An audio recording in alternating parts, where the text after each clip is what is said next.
പിന്നെ മോളെ സ്കൂൾക്കും വേണ്ടിയിട്ട് ഉണ്ടാക്കിയിട്ട് എനിക്ക് കോമ്പറ്റീഷന് വേണ്ടിയിട്ട് ഉണ്ടാക്കിയതാണ് വൈറ്റ് പാസ്ത. ഇവിടെ കുറച്ച് വേവിച്ച് വെച്ചിട്ടുണ്ട്. ഫസ്റ്റ് ബട്ടർ കുറച്ച് 2 സ്പൂൺ എടുത്തിട്ട് അതൊന്ന് ചൂടാക്കി എടുക്കുക. അതിലേക്ക് മൈദപ്പൊടി, പിന്നെ ആവശ്യത്തിനുള്ള മൈദപ്പൊടി എടുത്തിട്ട് അതായത് നല്ലോ ഇളക്കിയെടുക്കുക. എന്നിട്ട് അത് കറുകാതെ നോക്കണം. എന്നിട്ട് അതിക്ക് പാൽ ഒഴിച്ചിട്ട് നല്ല വിസ്ക് ഇട്ടിട്ട് നല്ലോണം ഇളക്കി കൊടുക്കുക. കട്ടയില്ലാതെ ഇളക്കിയെടുക്കുക.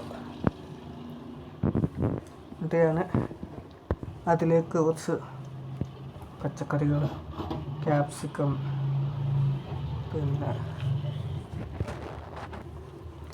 സ്വീക്കാൻ വലിയ ഉള്ളി നറുക്കി വെച്ചത്, ഇതൊക്കെ ഇട്ടിട്ട് ബട്ടറിലൊന്ന് വഴറ്റി വെച്ചിരുന്നു. അതും ഇതിലേക്ക് ഞാൻ ചേർക്കുകയാണ്. ചേർത്തിട്ട് നല്ലോണം ഒന്ന് ഇളക്കി കൊടുക്കുക. എന്നിട്ട് അതിലേക്ക് ലേശം കുരുമുളക് പൊടി, പിന്നെ ചില്ലി ഫ്ലേക്സും ഞാനെൻ്റെ വീട്ടിലുണ്ടാക്കിയാണ്, അതും ചേർത്ത് കുറച്ച് ഉപ്പിട്ട് അതിട്ട് നല്ലോണം ഇളക്കി എടുത്തിട്ട് പിന്നെ അതിലേക്ക്